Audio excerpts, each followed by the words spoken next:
Marcos Jr. critical na. At ito, Pangulong Rodrigo Roa Duterte, nalalapit na ang paglaya.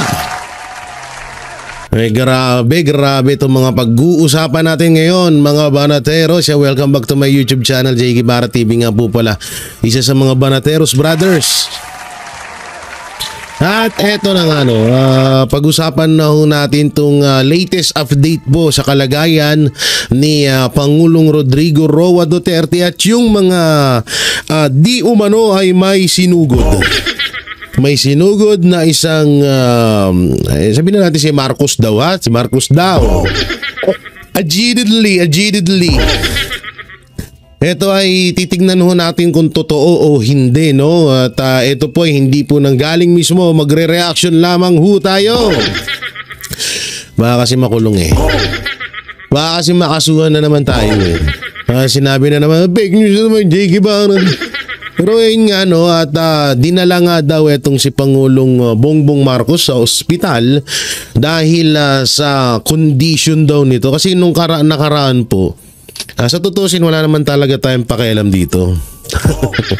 Wala naman talaga tayo dapat pakialam. Kaso nga lang, nung nakaraan kasi, nung naispatan itong si Pangulong Marcos, at alam niyo yung tipong kahit nakaupo lang ay hingal na.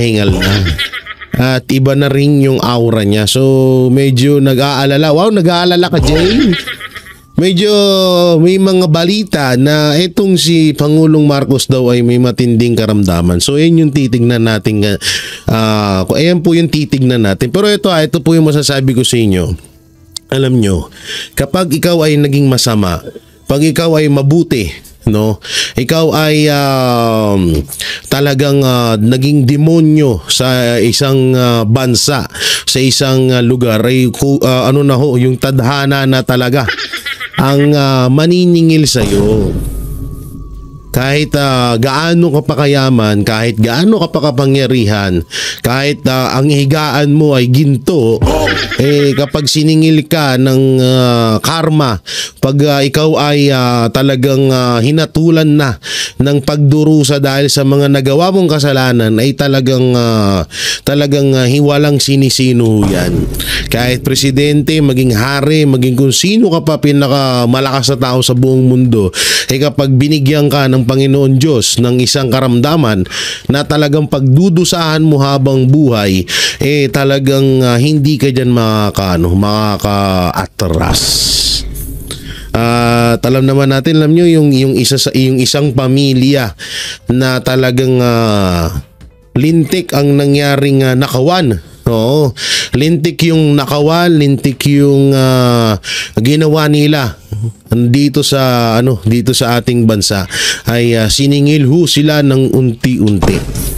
At talagang masakit pa doon, talagang pinahirapan sila hanggang sa pagtanda nila.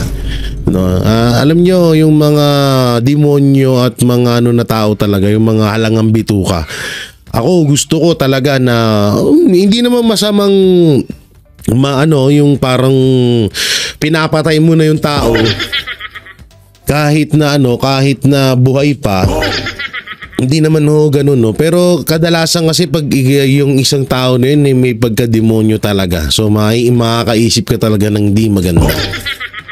So, good luck kasi yun ang bali-balita na critical nga, at may ipapakita ako sa inyong video kung at kayo din ang bibigyan ko kayo na husgahan itong video na to kung ito man ay totoo o hindi. Pero syempre, doon pa rin po tayo sa ating ama, sa talagang nagmahal sa buong bansang Pilipinas, sa talagang nagmalasakit sa Pilipinas. Ang latest update mapatungkol kay Pangulong Rodrigo Roa Duterte, at eto na nga po yun. Eto yun. Yan ha. Ang ganda-ganda naman ng future president natin, no? Ang ganda naman ng future president natin. Balakpakan muna. Alam niyo, gusto ko na magpapayat talaga. Kasi para makasama na ako maging bodyguard ni Vice President. Hindi, ito promise, nagbabiral po ang mga yan, katulad niyan itong pulis na to, gwapings no? At yung mga angkor ng SMNI na naggagwapuhan daw. Kasama kaya kami doon?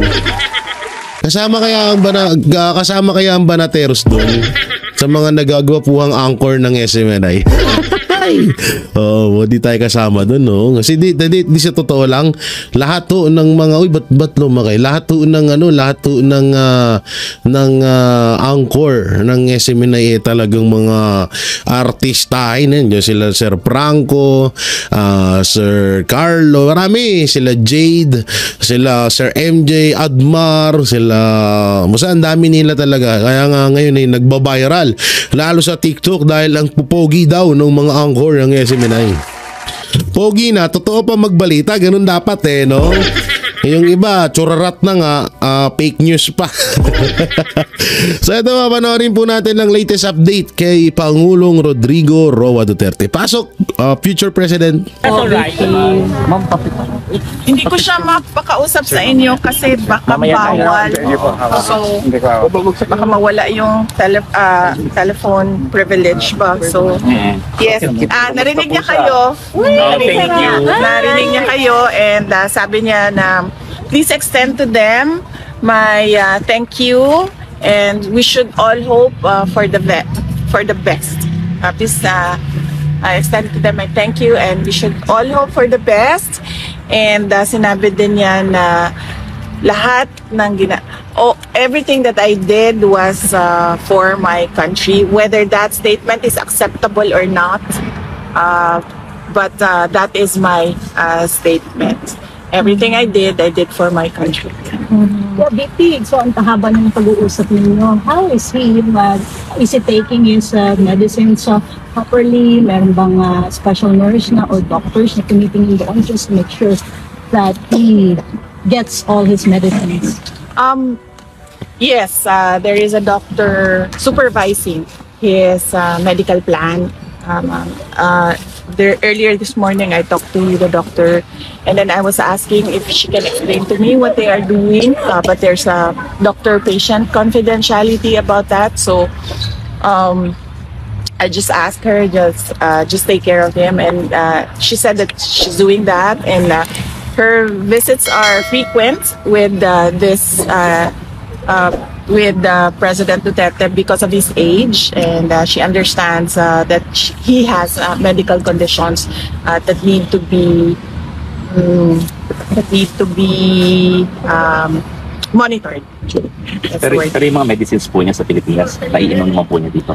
Yung tanong ng doktor sa Pilipinas, kasi meron siyang mga doktor doon sa Pilipinas, may medisina, pinadala natin dito yon, binigay natin doon sa loob.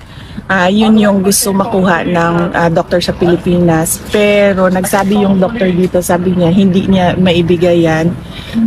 But rest assured, sabi niya, I am a professional, I am a medical doctor.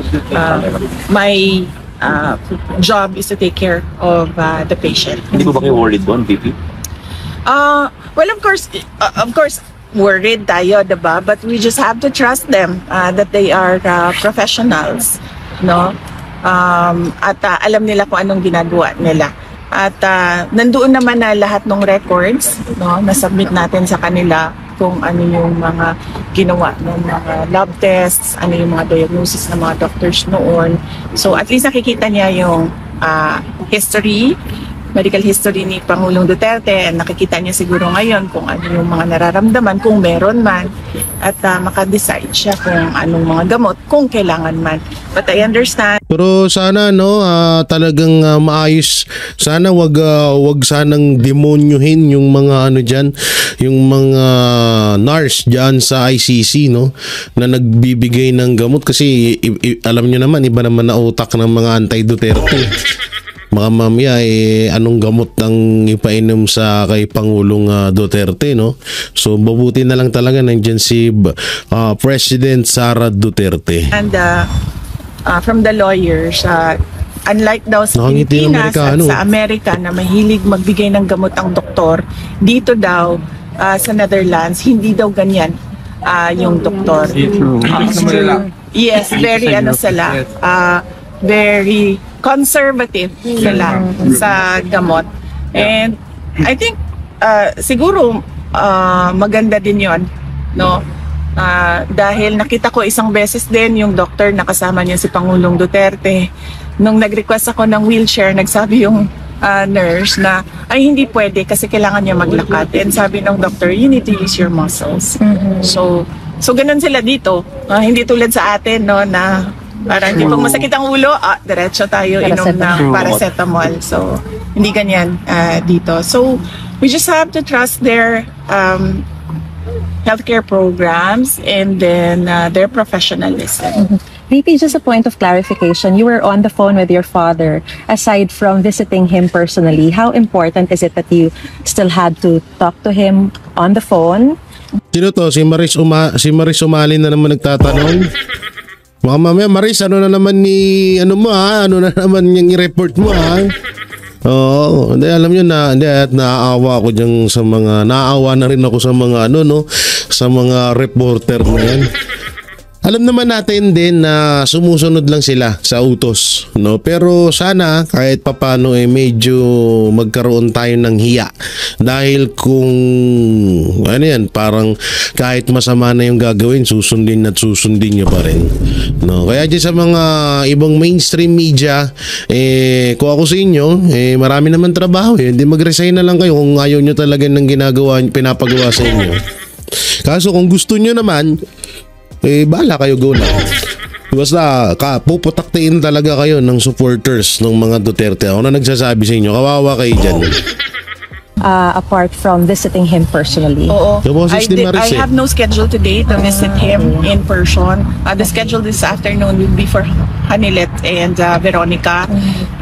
I was here this morning to deliver documents that was asked of me from the detention unit, so I delivered it personally to the person who asked for it. And yes, so instead of in-person visit, I was given I was allowed a phone call. So we discussed updates in that phone call. How did the former president react upon hearing the loud shouts of support from the supporters here? Yes, nagtanong siya, sabi niya, merong mga kababayan sa labas in English kasi we're only allowed to speak in English because all our conversations are recorded. So, yan hindi, alam nyo, totoo yun. Ang mahirap pa nga daw doon, bawal pag-usapan ng politika. Hindi, totoo po yan. Sa totoo nga po, yung pagpasok doon nila Ma'am Hanilet at ni nung future wife ko na si Katie Duterte. Wow! Tawag dito, bawal sila mag-usap ng politika. Kung dadalaw man, parang pag-uusapan nyo is about sa pamilya lang talaga. Doon lang talaga. Yun ang nakalat natin na balita dyan sa pagdumadalaw kay Pangulong Duterte. At ang pinakaano pa dyan is dapat English. Bawal kang magsalita ng Tagalog kasi hindi maintindihan ng mga putyang ina. Ay, sorry. No, hindi nila maintindihan kaya ganun. Alam nyo, yung dito, biglang may pumasok sa isip ko. Kasi hindi nyo napapansin yung sila Marcos, sila Romualdez, kada may mga speech sila puro English sila.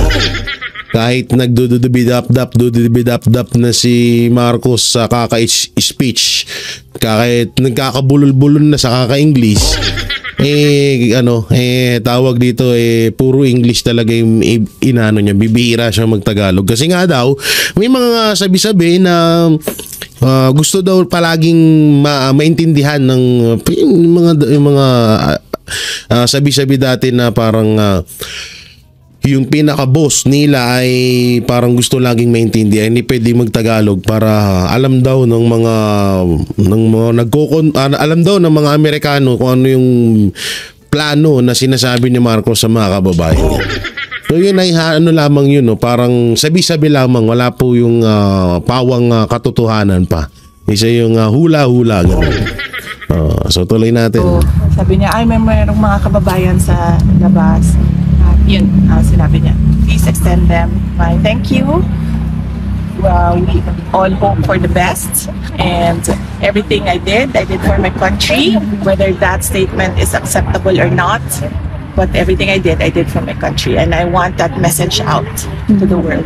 VP, on another note, do you think Senator Imy's committee's investigation can still Ito play na, a yung sa meaningful role hearing. or contribute to your Uy, ba't ito? pursuit of justice regarding your father's arrest, considering the palace's directive preventing cabinet secretaries from attending Hoy, wag ka the mag-English. Sino legislative talaga hearing under the claim nag-interview? of executive privilege? I'm not hopeful for the case of President Duterte getting justice from the government and the administration right now. But I hope that it will not happen again to another Filipino. So that is the value of the committee hearings right now. Maybe they can come up with rules, guidelines, or laws that that thing that happened to President Duterte, like it's called extraordinary rendition in international law, doesn't happen to others. So it would be a parang an example of what should not happen to a Filipino inside our country on Philippine soil. Sinabi po ni Attorney Kaufman kanina that the core defense team has already been completed.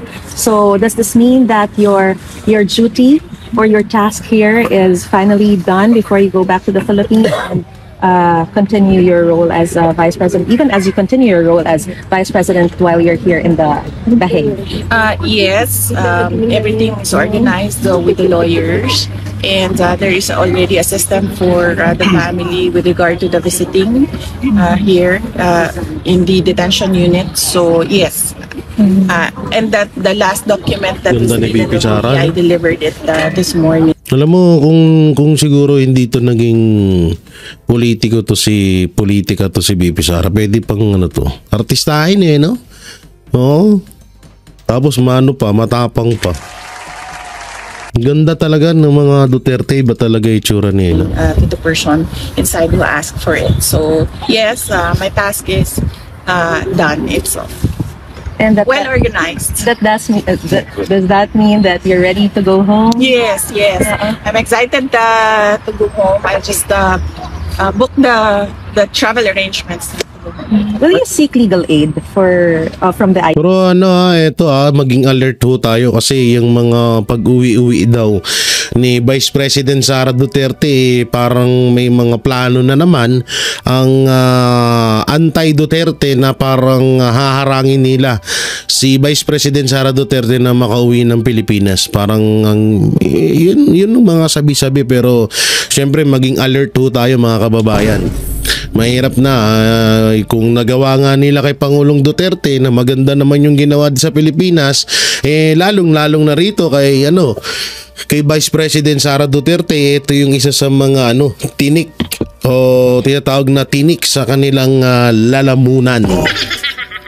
Kaya medyo alert po tayo Sana wag naman kasi wala namang dahilan para hindi nila pabalikin si Vice President Sara dito sa Pilipinas. At kung mangyari man yun parang malaking gulo na naman yan.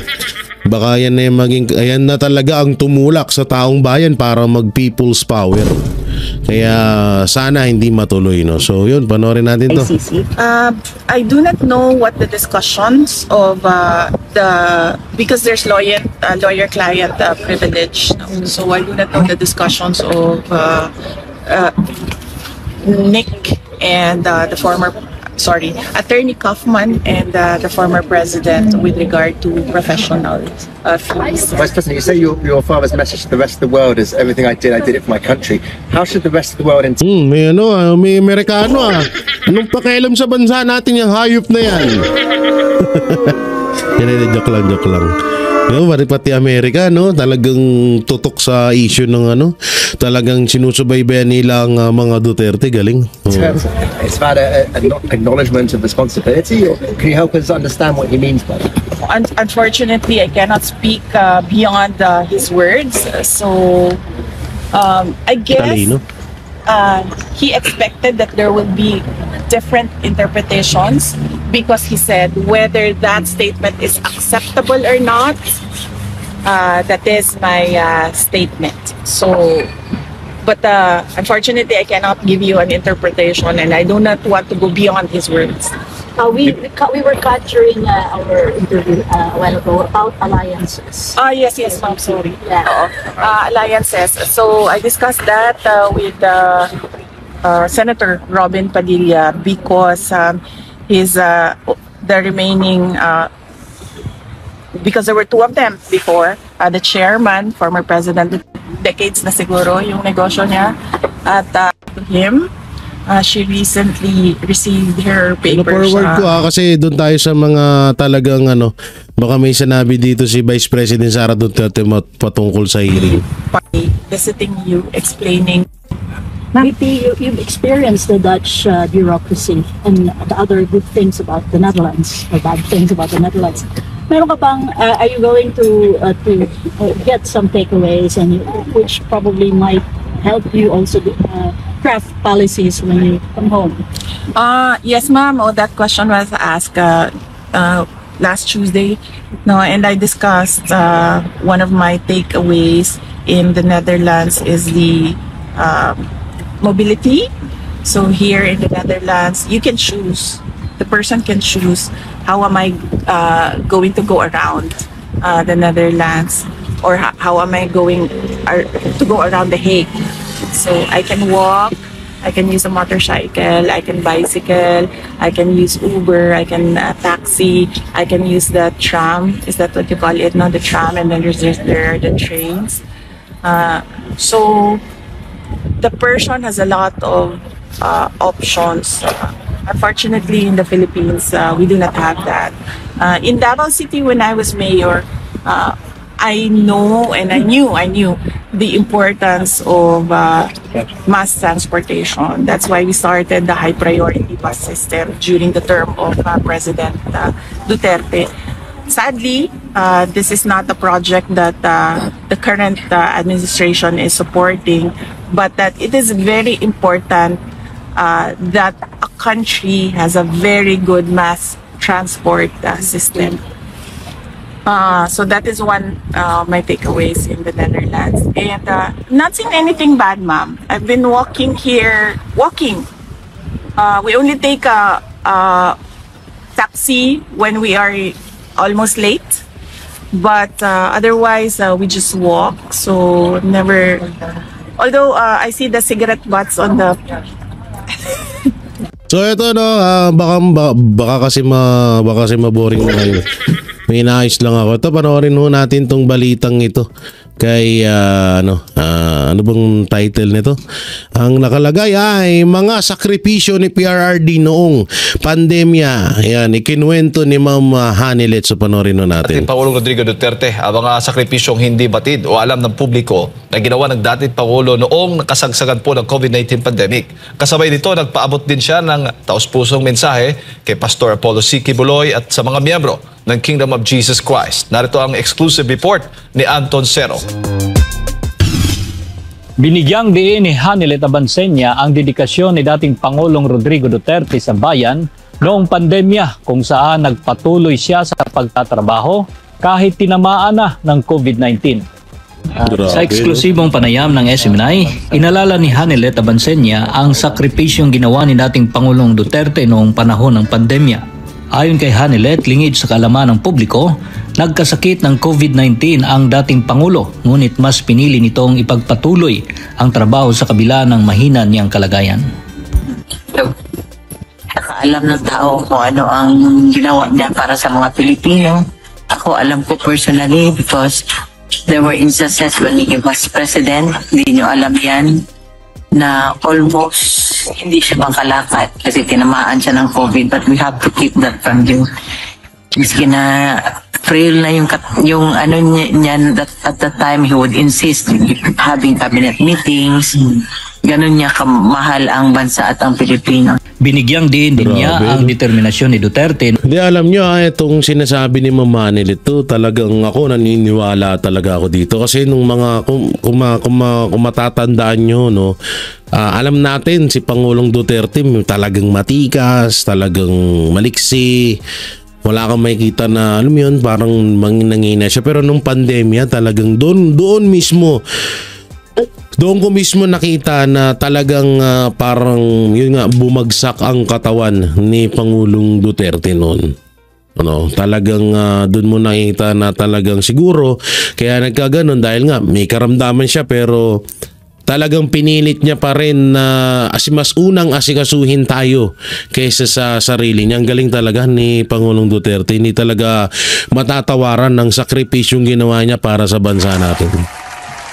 Natiyakin na may masasandalan ang mga Pilipino sa gitna ng krisis. He wants to show to the Filipinos that there's a leader, somebody like him, na even during the pandemic time, we were all down, wala tayong mga trabaho, wala lahat. There was somebody, there's a government who supports the people, supports the country. Samantala, ibinahagi rin ni Hanilet ang kalagayan ng dating Pangulo sa International Criminal Court o ICC Detention Center. I was just here, waited for the lawyers, ask them kung kumusta siya. Kaya man daw, pabisita man ni kahapon. Okay naman siya. What do you expect from an 80-year-old? Bukod dito, nagpaabot rin siya ng mensahe kay Pastor Apollo C. Quiboloy na naging biktima rin ng political harassment sa ilalim ng Administrasyong Marcos Jr. Good morning, Pastor. Maayong adlaw kanimo diha. Kabalo ko, you are also praying. And, indescribable yung mga panghitabo sa inyo, pati sa amo. But, Pastor, na yung Ginoo, and that, we will continue to support him with all our strength, with all our resources, with all our time and our tananamong effort. Patuloy din ang pananalig ni Hanilet na makakawi si dating Pangulong Duterte sa Pilipinas. We continue to pray. Kabalo ko, di tapos sagdan sa Ginoo. And we continue to support him. Continue to keep the faith that we will be able to bring him back home to where he belongs, dito mag-siya. And kabalo ko, mga pagsulay, pilog ang mundo, may Panginoon. Sa gitna ng mga pagsubok na kinakaharap ng pamilya Duterte, ipinahayag ni Abansenya na tanging ang mga miyembro ng Kingdom of Jesus Christ sa pangunguna ni Pastor Apollo C. Quiboloy ang kanyang pinagkakatiwalaan. I can only trust you guys. Thank you, my trust issues ako even before, so sa sitwasyon ni nagpaabot din siya ng pasasalamat sa mga miyembro ng KOJC at sa lahat ng patuloy na sumusuporta kay dating Pangulong Duterte. Hinikayat niya ang mga ito na ipagpapatuloy ang pananalangin at pagtitiwala sa Diyos hanggang sa makawi ang dating Pangulo sa Pilipinas. Sa mga taga-KOJC, dagang salamat sa inyo, sa inyong pagmahal, sa inyong pagsuporta.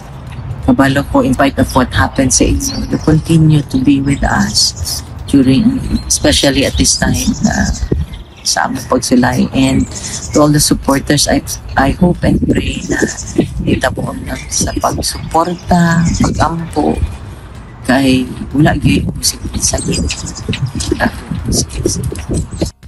Hindi, alam nyo ito si Pastor kay Pangulong Duterte. Alam niyo talagang alam niyo ba na sa lahat ng tumulong or matatawag na kilalang tao na nagbigay tulong nung pandemya. Pinakamalaking tulong, isa sa sa totoosin ayaw ho ito malaman ayaw ito malaman or hindi nila ito pinagyabang ni minsan at hindi rin nila to ipinabalita. Partida, may network pa silang SMNI niyan. Si Pastor Apollo C. Quiboloy po ang isa sa mga pinaka malaking naitulong nung panahon ng pandemya na hindi natin nalaman yun. Sabi ko nga sa inyo paulit-ulit ko to sinasabi na si Pastor, kung masamang tao si Pastor Apollo C. Quiboloy, hindi siya magiging kaibigan ni Pangulong Duterte.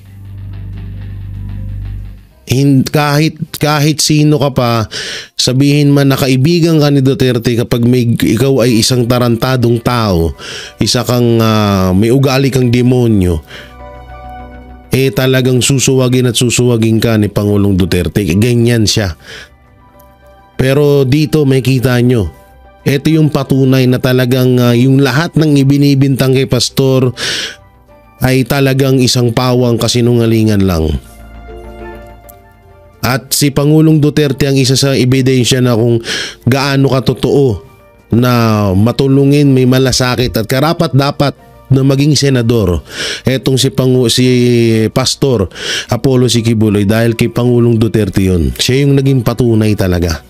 At eto, tutusin, di ba? Palagi natin inilalabas na noon pa man tumutulong na si Pastor sa mga kababayan natin.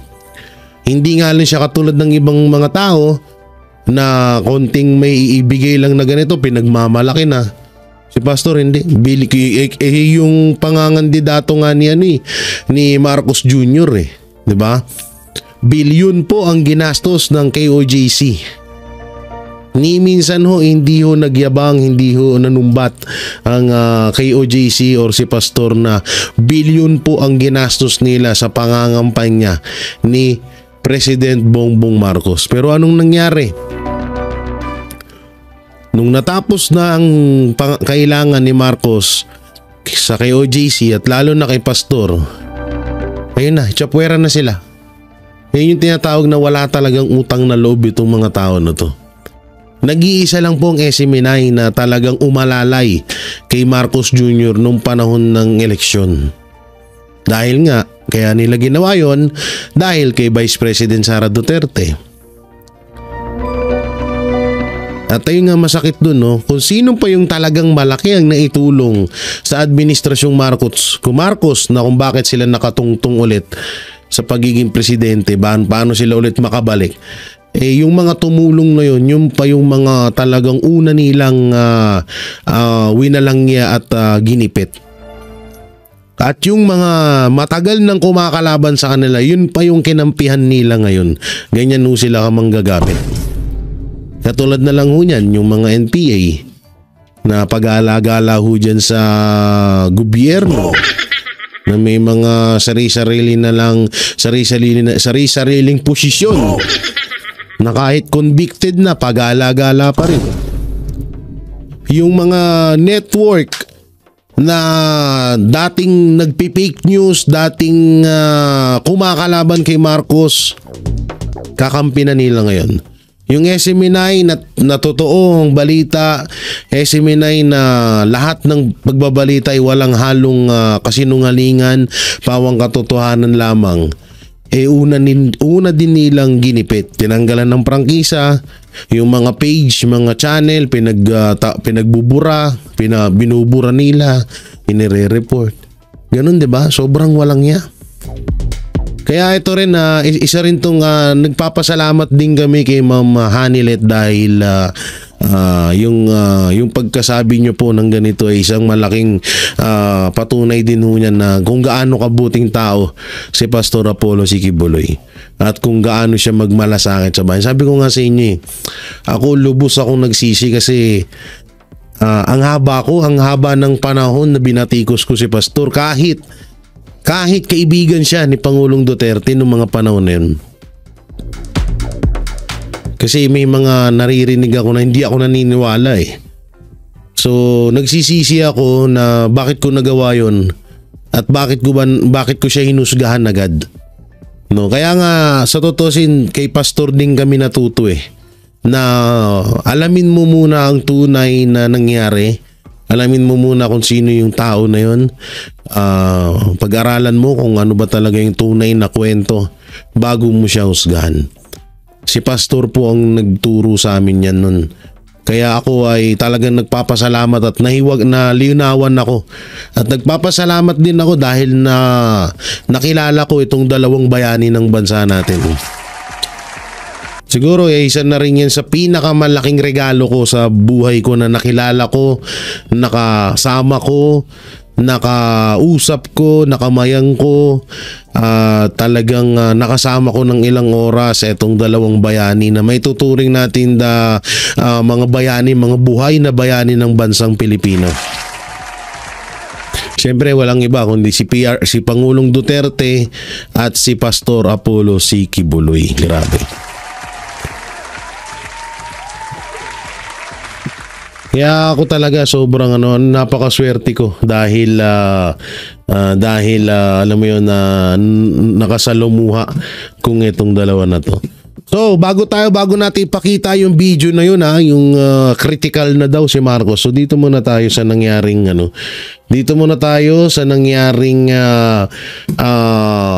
hearing. Yan, hearing ni Madam Amy, no? Na hanggang ngayon hindi pa rin ako naniniwala. Ewan ko kailan ako mapapaniwala ni Amy, parang hindi ko kaya ata. Parang wala akong panahon. Parang wala akong panahon na sa totoo lang tinatamad na rin akong pag-usapan, pero hindi pala muna yan ang papanood ko. Nakikita nyo ba yan? Yan oo. So ayan po yung picture na yan, yung video na yan, ayun may kinarga. Dalawa papanood natin, ito tsaka yung isa pa. Meron pa akong isang video. Ito, reaction ko to sa isang channel. Diyos ko po, si BBM sinugod umano sa hospital. Pero may isa pa akong papanood sa inyo. So ito muna, play muna natin to. Ito ang mainit na balita na dapat malaman at mapanood ng taong bayan at pinag-uusapan ngayon sa mundo ng social media na tila ayaw ipalabas ng bayarang media. Mukhang sadyang ang pilit tinatago ng Palasyong Malacanang ay sadyang di na talaga mapipigilan at unti-unti nang nabubunyag. Sadyang tila totoo talagang kasabihan. Walang baho ang hindi aalingasaw at walang lihim ang hindi mabubulgar. Tama! Ito ang nakakagulat na balita. Kasalukuyang Pangulo ng Pilipinas na si Marcos Jr. sinugod raw umano sa ospital. Naku po, sinugod. Mga kababayan, ating alamin. Pero bago natin simulan ang balitang politika ngayon sa Pilipinas, mas karma is lalo sa lahat pa ng bago parehas lang naman pala. Oo, ito rin yun Ito rin yung video ko na yan Mga kababayan, plus report tayo. Makinig ang lahat. Ito yung video na yun na talagang isinugod daw. So, pakinggan natin. Parehas lang naman pala yung video namin. Hindi ko kasi agad panood. Sorry. So rin natin ito. Mga kababayan, plus report tayo. Makinig ang lahat. This is it. Karma is real. This is it. Karma is real. Naku po, karma is real. Tago na kayong mga banghag. Ang amo nyo sinugod ngayon sa hospital, sa San Miguel Hospital. Emergency. San Miguel Hospital. Kay yung mayaman, grabe, sinugod daw. Ano sakit? So, di ba? Nangyayari na ang mga sinasabi ko, di ba? Mga bangag. So, magtago na kayo sa mga lungga nyo. Yari kayo, naku. Magtago na daw kayo mga tansuan. Yung mga dugyot vlogger dyan na magtago na daw kayo, sa amin ni Kuya na nasa video. Mga magalit kayo sa akin, nagre-reaction lang ako dito, naku po, kawawa ang mga dugyot dito. Dahil ang amo nyo ngayon ay nasa critical. Naku, na critical condition daw. Patay tayo dyan. Ano kaya to? Maaga, 3 years lang magiging presidente si Marcos, gano'n. So papalitan na siya ni Sara, gano'n ba? Paano paano naman yung plano ni Romualdez na maging Prime Minister of the Philippines? Kasi ang nandoon sa panaginip ko kasi, kapag napabagsak na ni Romualdez, panaginip to pag napabagsak na ni Romualdez ang mga Duterte, isusunod niya etong pinsan niyang si Marcos. So kapag napabagsak niya na si Marcos, so siya na yung presidente. Kasi ang mangyayari nga daw dito, pag na-impeach si Sara, isusunod niyang i-impeach si Marcos Jr. Kasi siya na yung Vice President eh. At doon sa panaginip ko, talagang nakikita doon na hawak naman lahat ni Martin Romualdez. So, etong si Marcos mukhang delikado. At alam naman din natin, obvious naman, naka-impeach naman talaga si Marcos Jr. dahil sa mga pinaggagawa niya ngayon. So, yun yung nandun sa panaginip ko. Ngayon, kung ganito, na hindi pa nai-impeach si VP Sara Duterte at delikado or critical na ang kalagayan ni Marcos Jr., wala na. Tapos na ang maliligayang araw ni Romualdez. Ganun. Tuloy pa natin. Di ba? Sabi ko sa inyo ayaw nyo maniwala di ba? Times come na, di ba? Times come na. So ngayon, nasa huli ang pagsisisi. Naku, nasa huli ang pagsisisi. Ayun di punggol, oo. Nasa huli ang pagsisisi. Kawawa naman ang mga bayarang vlogger. Wala na magpupundo. Yung isang vlogger nakakundo, hinuhulugan pa. Yung isang vlogger bumili ng sports ng big bike na teka. Tapos sinuhulugan pa ngayon. Ako po, mahahatak yan dong. Tapos yung babaeng vlogger na kutis yung bibigay ka hurma ng puwet ng manok, baka iwan ng asawa yan, ng juwa. Dahil wala nang pangbili ng alak para sa juwa niya. Wala na sila ng sahod. Naku po, mahirap yan sige, tuloy natin. No, nasa amin pa rin ang huling halak. Oo, wala nga, patay na. Nasa amin ng mga DDS ang huling halakak daw. Naku, kawawa. Iyak talaga ang mga tanso nito. So ngayon, iiyak kayo ng dugo. Magtago na kayo. Patay, nagtago na kayo. Itong tawag dito, video na to, yan so natin. Yan pong video na yan ay yan po ay isang video na kung saan ay recorded, no?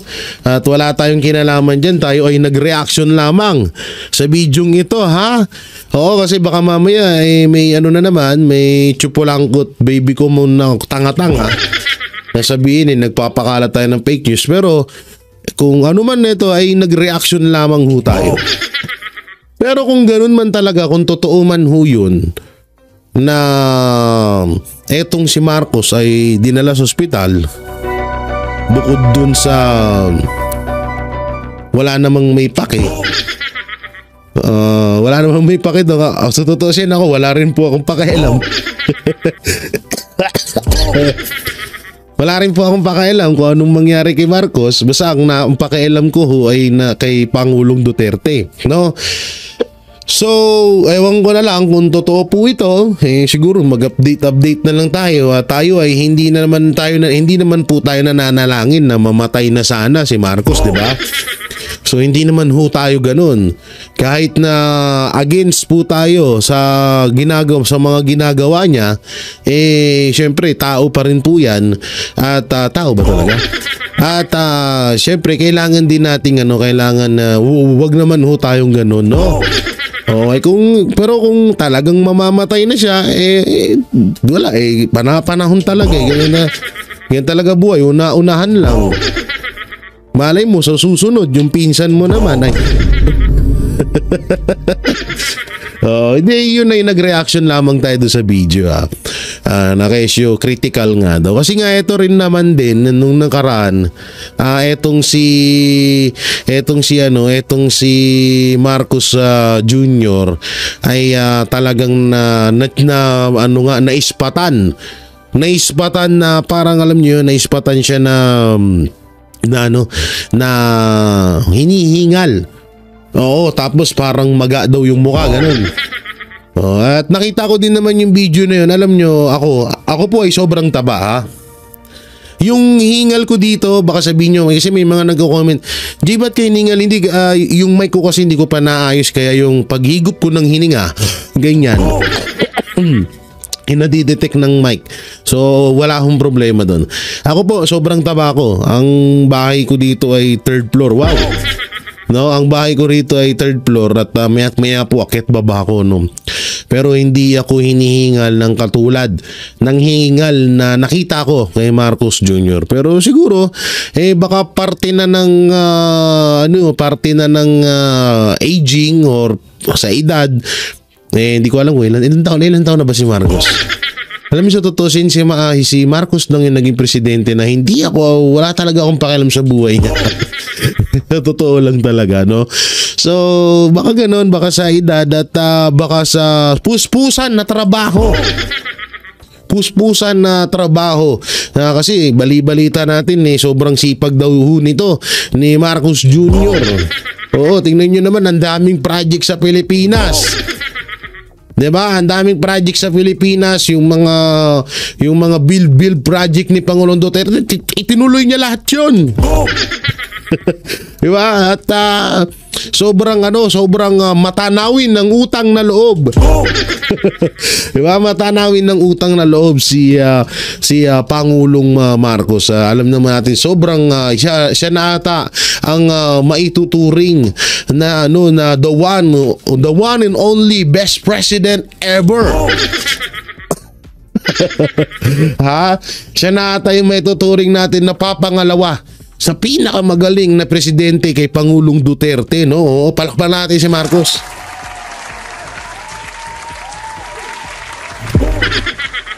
No, baka ganun. So sobrang ginagampanan ni Marcos Jr. ang kanyang trabaho, baka kaya siya medyo nagkakasakit. Siyempre, addict lang yan. Siyempre, tao lang yan na nagkakasakit din yan. Hindi naman niya robot, hindi naman niya si Arnold Schwarzenegger sa Terminator na kung yung robot nga nalulusaw, nasisira, kinakalawang, si Marcos Jr. pa ba? So, huwag kayong mag-isip ng ganun, masama yan. Buhay pa yung tao, iniisip nyo ng patay. Oo, ganun ha. Napakagaling na presidente niyan eh.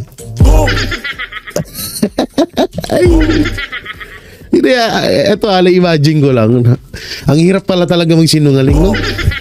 Ang hirap, no? Hindi ko talaga kaya magsinungaling na sasabihin ko ang bait-bait ni Marcos, na ang galing-galing ni Marcos na presidente. Parang hindi ko kaya, no? Ang hirap pala talaga. Ngayon, naiintindihan ko na kung bakit ang hirap ng kalagayan nila Torre, nila Attorney Claire Blurred Castro, nila yung magkapatid na Remulla, si General Pajardo. So alam ko na ngayon, intindi ko na kung bakit sobrang hirap, promise, sobrang hirap ng pinagdadaanan nyo ngayon. Ang hirap. Ito, ginawa ko lang ng ilang minuto na nagsinungaling ako, parang hindi na ako makahinga. Para akong tinatawag ng kalikasan. Oo, parang gusto ko na mag-CR. Gusto ko nang gusto kong masuka. No, so hindi ko talaga kaya. So ngayon alam ko na kung gaano kahirap magsinungaling.